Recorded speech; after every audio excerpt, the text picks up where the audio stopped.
안녕하십니까. 최태일의 책 소개 네 번째 시간이 되겠습니다.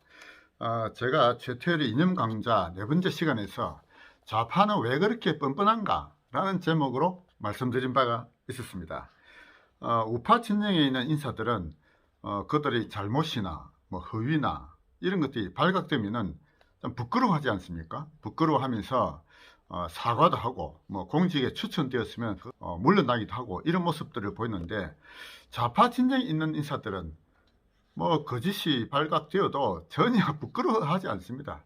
왜 그렇게 그들은 그렇게 뻔뻔해졌을까요? 그들이 그렇게 뻔뻔하게 된 이유를 제가 최태일 이념 강좌 네 번째 시간에서 말씀드렸습니다. 그런데 그런 좌파들의 위선적인 모습들을 고발한 책들이 있습니다. 처음부터 우파 진영에 있었던 인사들은 그 실상을 잘 모르기도 하겠지만, 좌파 진영 깊숙이 활동을 전개했던 인물들 중에서 좌파의 실상을 깨닫고 그 위선적인 모습을 깨닫고 소위 전향한 인물들이 있죠. 꼭 전향이라고 하지 않더라도 그들이 원래 추구했던 데서 반대 방향으로 가고 있는 것에 대해서 잘못된 것을 느끼고 그 진영에서 빠져나오고 하면서 그들을 비판하고 고발한 그런 인물들이 있었습니다. 우리나라에서는 대표적으로 김문수 지사 그런 인물이고, 백모 박성현도 그렇고 또 이동호도 그렇고 여러 인물들이 있죠. 세계적으로 볼 때 가장 유명한 인물 중에 한 사람이 있습니다. 그 이름은 밀로반 질라스라는 사람입니다. 밀로반 질라스는 유고에서 티토 대통령 밑에서 부통령까지 지냈던 인물입니다. 그러니까 아주 깊숙이 그 지배 권력 안에 있었던 인물이죠. 그런데 그가 공산 독재의 모습에 대해서 실망하고 비판하면서 쓴 책이 있습니다. 오늘 그 책을 소개해 드리고자 합니다. 이 책입니다. 위선자들, 제목이 위선자들인데요. 새로운 스타일 계급과 전체주의 민낯이라고 밀로반 질라스인데, 이 책이 처음 저술된 것은 1957년이었습니다. 1957년에 밀로반 질라스가 이 위선자들이라는 이 책을 씀으로 해서 그는 공산당 내에서 공산주의를 비판한, 그리고 그 권력의 핵심에 있었던 인물이었는데도 불구하고 그것이 잘못되었다 하는 것을 비판한 책으로 아주 유명한 세계적인 저서가 되었던 것이죠. 밀로반 질라스는 티토 밑에서 부통령까지 지냈고 유고 연방의회 의장까지 지낸 인물입니다.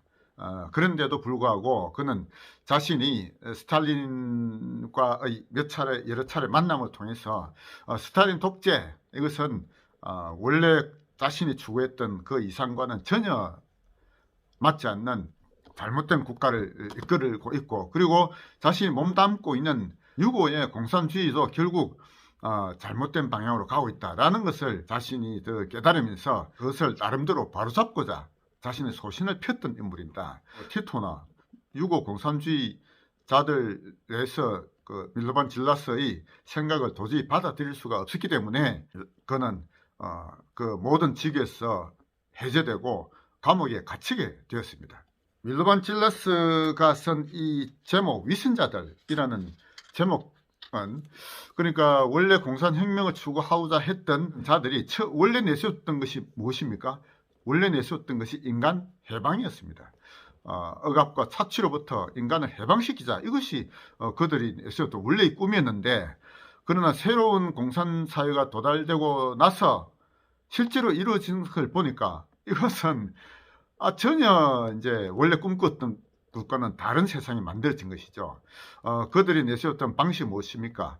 유산자들의 재산을 빼앗아서 공평하게 가르자라는 것이었죠. 그래서 제일 먼저 했던 것이 유산자들부터 재산을 빼앗았던 것입니다. 지주들로부터 땅을 빼앗고 사업가들로부터 공장을 빼앗고 대부분의 사업체를 국유화시키고, 이렇게 함으로써 그들은 평등한 세상을 만들고자 하였던 것인데, 그런데 그러한 공산혁명을 주도했던 세력이 새로 등장할 수밖에 없었죠. 소위 배급 권력을 장악한 새로운 지배계급, 그 계급을 노멘클라투라라고 이름 붙였습니다. 그래서 그런 새로운 지배계급은 그런 권력을 짐으로 해서 오히려 대다수 인민을 착취하고 수탈하는 새로운 착취 계급이 되었던 것입니다. 그러므로 인간성 속에 내재되어 있는 이기심, 이것을 배제하고자 했던 그들의 노력은 애당초 잘못된 방향이었던 것이죠.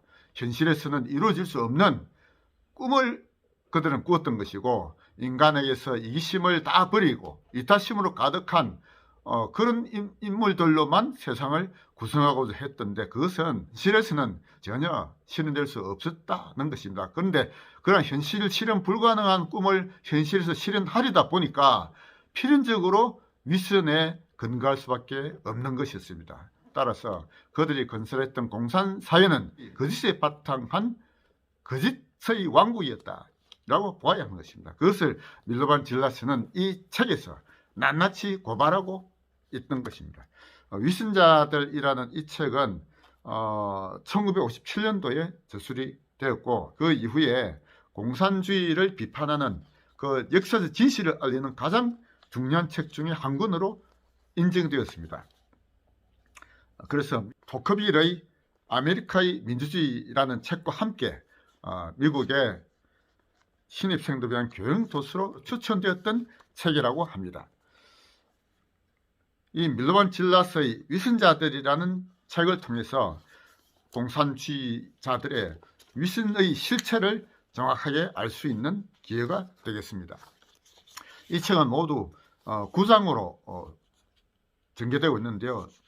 제1장 기원, 제2장 혁명의 성격, 제3장 새로운 계급, 제4장 일당 중심 국가, 제5장 경제에 있어서의 교조주의, 제6장 정신에 대한 압제, 제7장 목적과 수단, 제8장 본질, 제9장 오늘의 세계, 이렇게 모두 9장으로 구성되어 있습니다.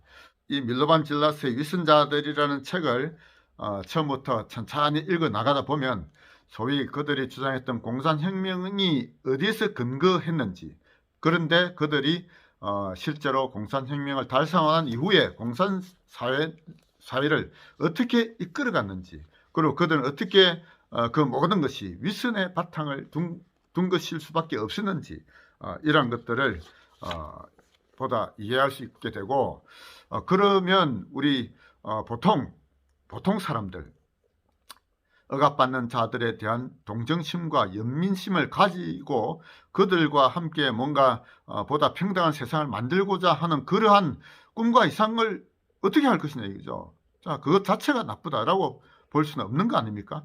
자, 따라서 과연 애당초 사회주의자, 공산주의자들이 만들려고 했던 평등한 낙원은 과연 어떻게 만들 것이냐. 현실적으로 공산주의자들의 사상은 위선으로 가득 찬 잘못된 사상이었다 하는 것은 이제 역사적으로 밝혀졌습니다만, 이 땅에서 대한민국에서는 아직도 그러한 생각을 가지고 있는 자들이 많습니다. 자, 그러한 것에 대해서 그들 내부에서 가장 높은 자리에 갔던 인물 중에 한 명인 밀로반 질라스가 고발한 이 책 위선자들에서 밝혀진 그들의 실상을 통해서, 그러면 그 다음에 대안은 과연 무엇이냐, 이런 고민들을 할 수밖에 없는 것이라고 봅니다. 최태리의 책 소개 4번째 시간이었습니다.